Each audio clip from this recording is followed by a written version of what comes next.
87 সন্তানের বাবা এক কৃষক গড়েছেন বিশ্ব রেকর্ড। বিশ্বের সবচেয়ে বেশি সন্তান জন্মদানের রেকর্ড ভ্যালেন্টিনা ভ্যাসিলিয়েভ নামের এক নারীর। রাশিয়ার নাগরিক কৃষক ফিওদর ভ্যাসিলিয়েভের প্রথম স্ত্রী ছিলেন তিনি। তিনি মোট 69 সন্তানের জন্ম দিয়েছিলেন। জীবনে 27 বার গর্ভবতী হয়েছিলেন তিনি। জীবনের প্রায় 40 বছর তিনি গর্ভবতী ছিলেন। তিনি বিশ্বের একমাত্র নারী যিনি এতগুলো সন্তান জন্ম দিয়েছেন। এই খবর অনেকেরই জানা, তবে জানেন কি, শুধু ভ্যালেন্টিনা নন, তার কৃষক স্বামীরও একটি রেকর্ড আছে। তিনি মোট 87 সন্তানের জনক ছিলেন।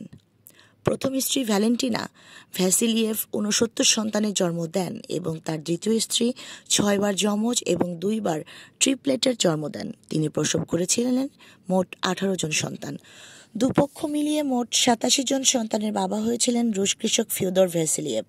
সেই সময়কার স্থানীয় এক মাঠে এই তথ্যে শিলমোহর দেওয়া হয়েছিল। সেই তথ্য অনুযায়ী 87 জন সন্তানের মধ্যে 84 জনই দীর্ঘায়ু হয়েছিলেন।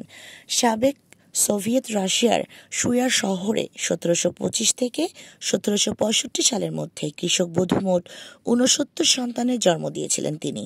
নবজাতকদের মধ্যে 16 বার যমজ বা টুইন্স, 7 বার ট্রিপলেট এবং 4 বার কোয়াড্রুপুলেটস প্রসব করেন তিনি। সব মিলিয়ে মোট 69 জন সন্তান প্রসব করেন মিসেস ভ্যালেন্টিনা ভ্যাসিলিয়েভ। এক মানবী সন্তানের জন্ম দেওয়ার ক্ষেত্রে এখন পর্যন্ত এটাই বিশ্ব রেকর্ড। গিনেস বুকে অব ওয়ার্ল্ড রেকর্ডসও এই স্বীকৃতি তাকে দিয়েছেন।